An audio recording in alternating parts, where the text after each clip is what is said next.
Namaskar friends, I am Dr. Deepak Mashru from National Forensic Sciences University. I welcome you all to this course on forensic linguistics. This is video number 4 of week 5.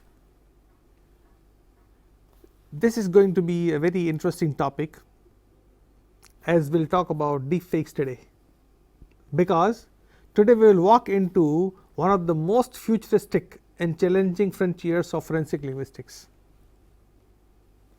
As I stand here speaking to you, somewhere in the world a machine is generating a voice that sounds human, feels like human, and imitates emotions so precisely that even trained listeners may hesitate. Friends, this is the world of deepfakes and synthetic voices. A world where language no longer comes only from people, but also from algorithms, from machines. Our task today is to understand how forensic linguistics protects truth in this shifting landscapes. Let's go for it. Stay tuned. When we talk about deepfake voices, we focus on artificially generated audio that mimics a real person's speech patterns, the person's tone, pitch, rhythm, accent, even breathing style. These voices are created using powerful AI models that learn from a few minutes of real audio and then replicate the speakers convincingly. Now imagine what this means for a justice system. Someone could fabricate a confession. Someone could generate a threat call. Someone could even impersonate a political figure, a CEO or a family member, and that is happening today. We find such kind of cases, incidents happening around us. Friends, deepfake voices challenge the very foundation of what we accept as spoken evidence. AI systems do not simply mimic sound, they mimic linguistic behavior too.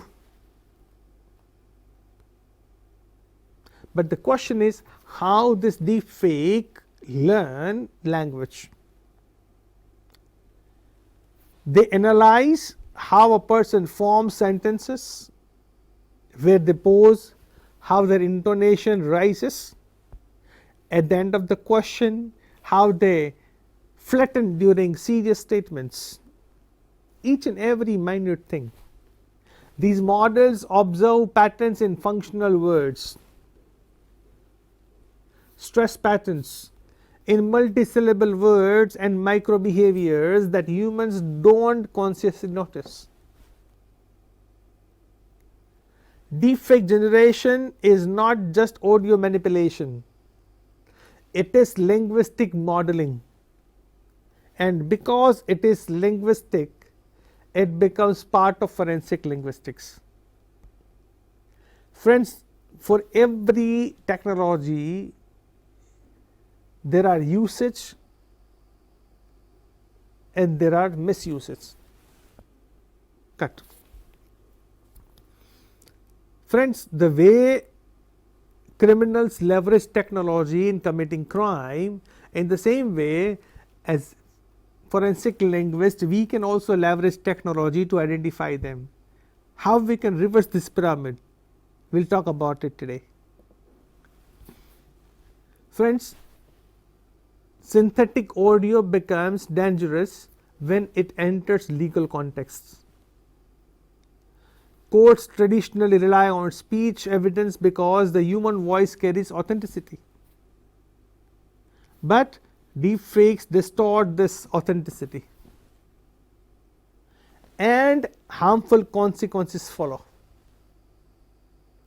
fabricated threats, manipulated witness statements, coercive audio blackmail, impersonation in financial crimes, and many more things.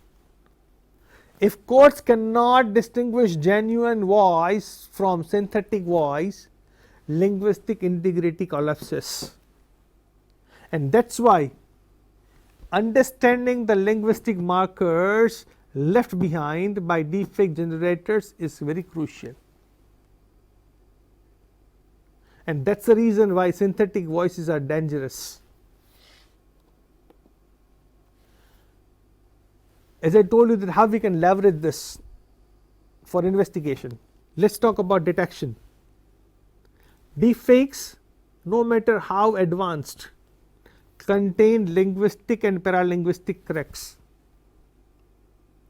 The first one, there is a prosodic inconsistency, unnatural rhythm, oddly time breaths, too perfect pitch drops. Secondly, there are anomalies in co-articulation, meaning if transitions between sound are smoother or more abrupt than natural speech. Third one, deepfakes often fail to recreate emotional spontaneity, laughter, irritation, micro hesitations. All these things are there which is not possible for AI to generate easily. Human speech is messy, where synthetic speech is neat, and that neatness becomes a giveaway. Even the most perfect deepfake struggles with stress patterns during emotional peaks. By analyzing these micro markers, forensic linguists can challenge manipulated recordings.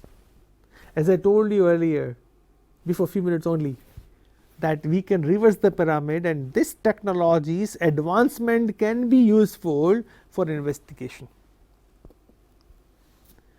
Let's talk about one example to make you clear about this. Just imagine a scenario where a CEO receives a threatening voice call from someone who sounds exactly like one of his employees. The employee is arrested. But during forensic examination, linguistic anomalies appear. The intonation patterns match AI generated samples. The stress markers do not align with human speech under emotional pressure, and the silence gaps seem algorithmic. The voice is perfect, but it is too perfect, right? This is very important thing to understand between the lines. The voice is perfect, but it is too perfect. The employee is released, the case is redirected, and the deepfake becomes the primary suspect.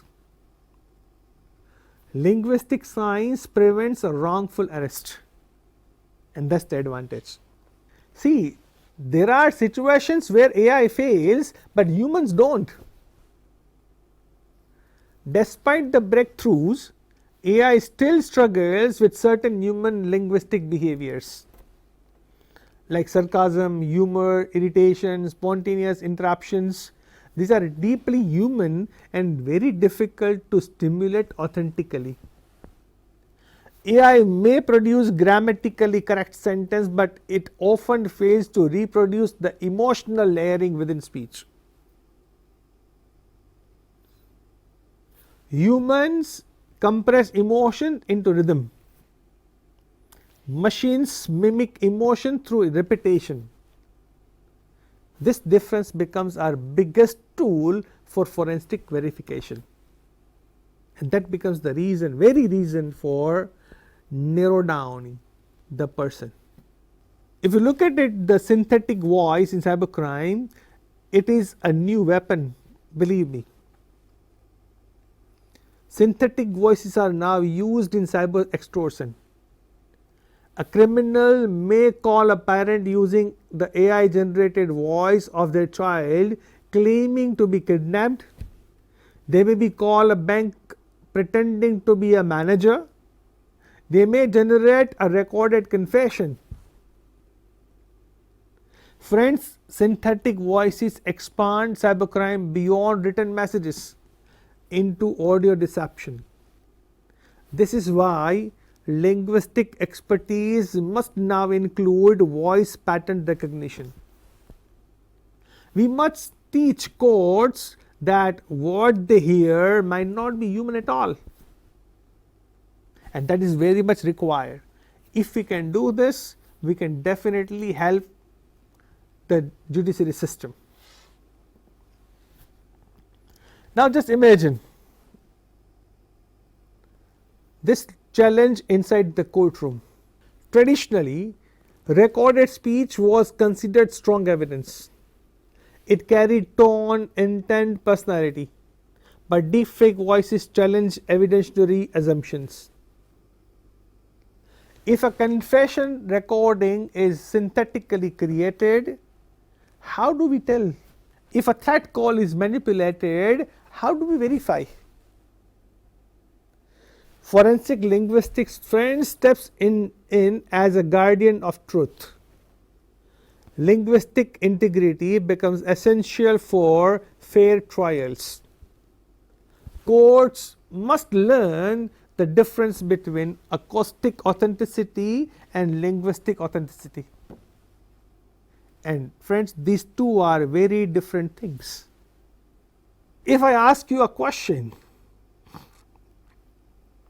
can AI deepfakes be perfect? The simple answer is no, not yet. And perhaps not for a longer time. Why? Because human linguistic behavior is too complex, too layered, too emotionally dynamic for complete imitation. AI struggles with stress shifts, emotional breathe sounds, unpredictable poses, and cognitive hesitation. Even when AI gets the sound right, it misses the soul of the speech. And forensic linguistics analyzes both. So in simplest language, if I want to tell you, I can tell you that AI can capture your body but not the soul. And forensic linguistics can identify body and soul both. And that's why it is very much required. As AI becomes stronger, the responsibility on forensic linguists becomes heavier. We must become protectors of linguistic integrity. We must teach investigators, judges, and lawyers how to evaluate digital speech critically. We must establish guidelines for admissibility of synthetic audio. We must create awareness that I heard it is no longer enough. Friends, truth must be verified and not assumed.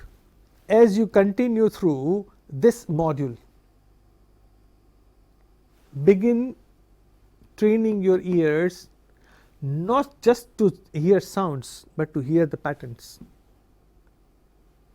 Notice the breath placement. Notice how natural speech fluctuates. Notice how emotions disrupts rhythm.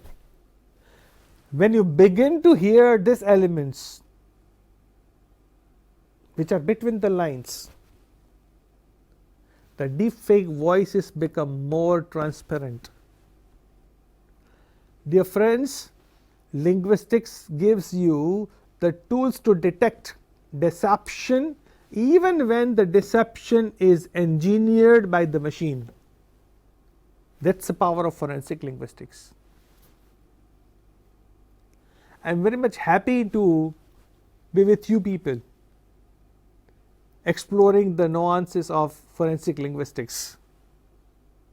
As we come to the end of video 4, I am very much thankful to you people for exploring this deeply with me.